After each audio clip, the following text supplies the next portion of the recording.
அந்த அவர்கள் தமிழ் நாட்டின் குடிமக்கள், அவர்கள் காசிலே தான் இந்த நாடு இயங்குகிறது. அவர்கள் காசில தான் கர்நாடகக்காரருக்கும் நலத்திட்டத்திற்கு பணம் போகிறது.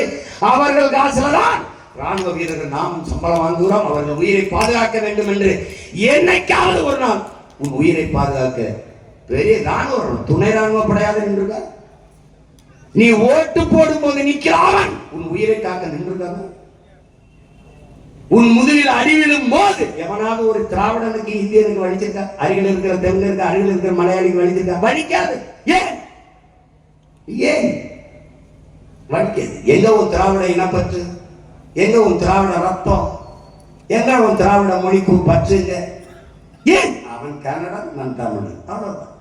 ஏன் நாங்க வலிக்குது கத்துறோம்? உலகத்தில் எங்கு தமிழனின் மேல் அடிபட்டாலும் இந்த தமிழ் பிள்ளைகளுக்கு வலிக்கும். ஏன்னா ரத்தம் ஒன்று. அதான் எங்க புரட்சி பாவனன் சொல்றான், அனுபவித்து படுறாடா, வழியின் மொழியாக படுறானடா. எங்கு பிறப்பினும் தமிழன் தமிழனே, இங்கு பிறப்பினும் அயலான் அயலானேங்க. தமிழன் பெருமைக்குரியவன். ஏன்? தமிழ் பெருங்குடியில் அவன் பிறந்ததனாலேயே தமிழன் பெருமைக்குரியவன். இதை உணராம நீ இல்ல, நீ பறைய இல்ல, நீ தேவை, நீ என்ன கொஞ்சம் தாண்டி, நீ என்ன அடிமை நாயில என்னடா முன்னடிமை பின்னடிமை? உன்ட்ட அதிகாரம் இருக்கா? அதிகாரம் இருக்கா? மெய்யனது முதலமைச்சரா இல்ல துணை முதல்வரா? ஒரு அமைச்சர் அதே நம்பி வெற்றி தெரிஞ்ச மாதிரி எடுத்து விட்டு மகன் கொடுத்துட்டு அப்படி நாளைக்கு முதலமைச்சர் துணை முதல்வர். ஒரு கேள்வியை தன்மானமிட்டு தமிழ் தம்பிதங்கள் கேட்கணும். இவ்வளவு பெரிய நாட்டில் இல்லாத ஒரு துணை முதல்வர், ஒரு டிப்டி சீஃப் மினிஸ்டர் கருணாநிதி வீட்டில் தான் இருக்காருடா. ஏன்னா உங்களுக்கு மானம் சூடு சொன்ன எதுவும் இல்லையடா. ஒருத்தெல்லாம் பேசினா அவனை கல்லடு தெரிய வேணாமடா. காவேரி சின்ன ஜமீனும் நாங்க உதவி செய்யாம நாங்க முதலமைச்சராக்கி பார்த்துருவோம். ஆனா எங்க ஐயா இன்பனிதே நான் முதலமைச்சராக பார்த்துட்டு நான் செத்துருவோம். நேற்று பெருமையா பேசுறாரு. எங்களையெல்லாம் நீங்க கருணாநிதி வீட்டு கொத்தடிமைன்னு கூட பேசுங்க, எங்களுக்கு அதுல எந்த வருத்தமும்.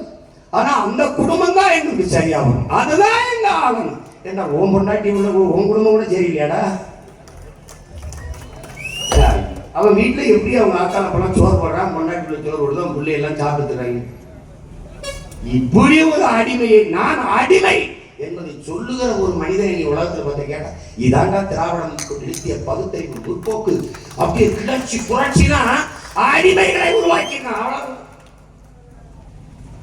இந்த அடிமை சிந்தனையில் இருந்து உன்னை மீட்க காக்க ஒரே வழிதான் நாம் தமிழர் கட்சி விலகலும் ஆகணும்.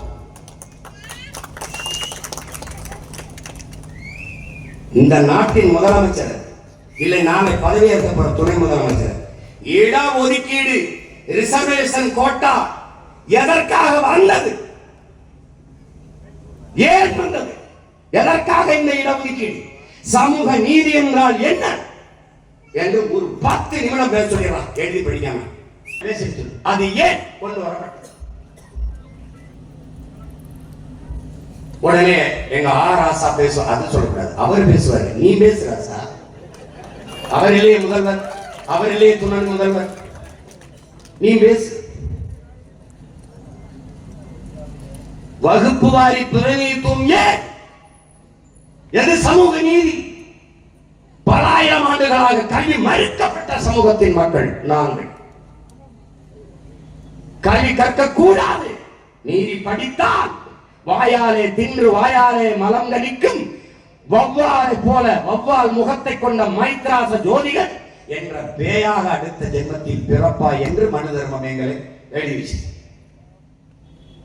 அடுத்த ஜென்மத்தில் நீ நாயா போ, பேயா போ, இப்பிறவியில் படித்து மனிதனா போ என்று எங்கள் முன்னவர்கள் படிக்க வைத்தார்கள்.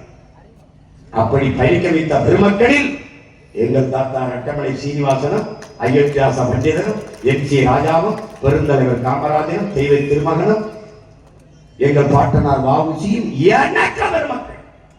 ஒருத்தர் 2 பேர் எதையும் பேச மாட்டான். பெரியார் அப்பெரியார் பெரியார். எல்லா வேதனைக்கும் ஒரே மருந்து பிஜேபி காரனுக்கு ராமர்.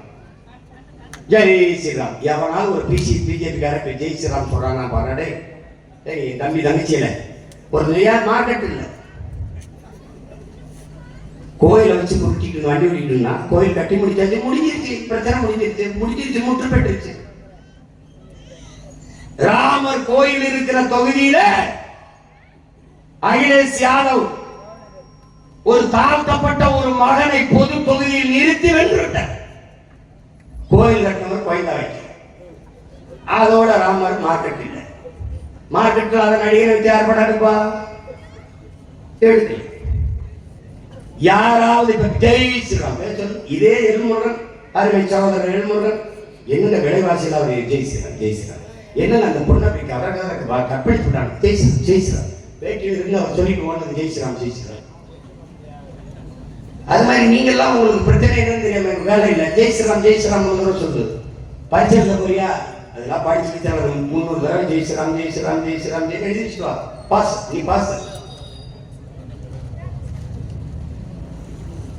இது ஒரு கொடுமை. ஜெய் ஸ்ரீராம் பாரத மாதாக்கு ஜெய். இது இவங்க மாதா மாதிரி பாரதம் உனகடா ஒண்ணுதாடா பாரதமாடா. மணிப்பூர்ல 2 பெண்ணை நிர்வாணமா வீதியில் எடுத்துட்டு போய் வன்முறை செஞ்சு தீ வச்சு கொடுத்துன நீ பாரத மாதா ஜெய் போடுற. மருத்துவ கல்லூரியில் படிச்சிருந்த பிள்ளைய கூட்டு வன்முறை செய்து கொண்டு விட்டு நீ பாரத மாதாக்கு ஜெய். 8 வயசு பிள்ளை ஆசிவாக கோயிலுக்குள்ள வச்சு 22 பேர் கைய கால உடைச்சு செதச்சு கொண்டு நீ பாரதி மாதாக்கு ஜெய். நல்ல வேலை அந்த பாரத மாதா உயிரோடு இல்லை, அது கற்பனை.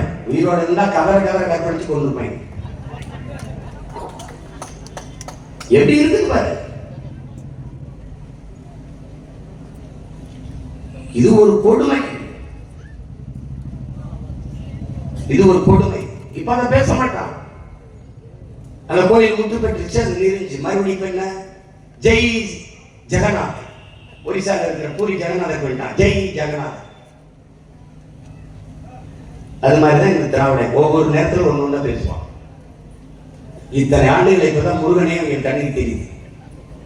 அவர் நேற்று தான் வந்து பழனியில வேரோடு உட்கார்ந்த மாதிரி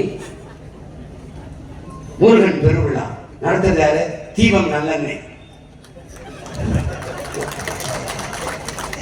எல்லாம் தம்பி, எல்லாம் பேக்கேஜிங் தம்பி, எல்லாம் மார்க்கெட்டிங். முருகனும் ரோல் விளம்பர மாடல்.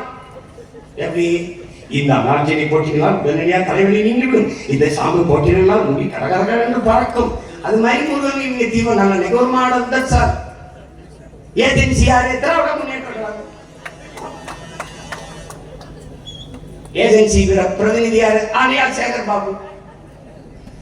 முருகன் விழா மாநாடு நான் கூட நின்ற பயங்கரமா பக்தியில் நடத்துறாங்கன்னா 50,000 பேருக்கு அதிகாலையில் வெதுவென்று இட்லி பரிமாறப்பட்டது, 5 வகை சட்னி கொடுக்கப்பட்டது, சுடு சுடு சாம்பார் ஊட்டப்பட்டது. முருகன் திருவிழாப்பா. அதே இல்ல, முருகன் பின்னவாசல குதிச்சு ஓடிக்கிட்டு இருக்காரு. எங்காவது ஏன் ஓடிங்க அப்படின்னா, திருட்டு பின்ன வராங்கடா, ஒரு வாரம் ஒதுங்கி இருந்துட்டு வாரண்டா, ஒரு வாரம் ஒரு இடத்துல ஒதுங்கி இருந்துட்டு வாரண்டா அப்படின்னு அவங்க பூசாரி கூப்பிட்டு, ஏய் உண்டியல் எடுத்து உள்ளவை, உண்டியல் எடுத்து உள்ளவை, தெய்வமே ஏன் தெய்வமே சொல்றத கேளுப்பா, உள்ள எடுத்து ஏப்பா கோஷ்டியை வராங்க பக்கத்து கோஷ்டி என்னை கும்புற மாதிரி தூக்கி போயிடுவாப்பா. ஆமா, நீ கம்ப்ளைண்ட் அவன்ட்டு தான் உங்களுக்கு வாங்க மாட்டான். அதனால உண்டியில பத்திரமாயி போனவனை எடுத்துனாங்க. இந்த கொள்ள கோஷ்டிட்டு இருந்து சாமியவே நம்ம காப்பாற்ற வேண்டியிருக்கலாம். அதுக்காக ஒரு ஓட்டை போட்டு நாட்டை கொடுத்துருக்கா. நல்லா இருக்கா?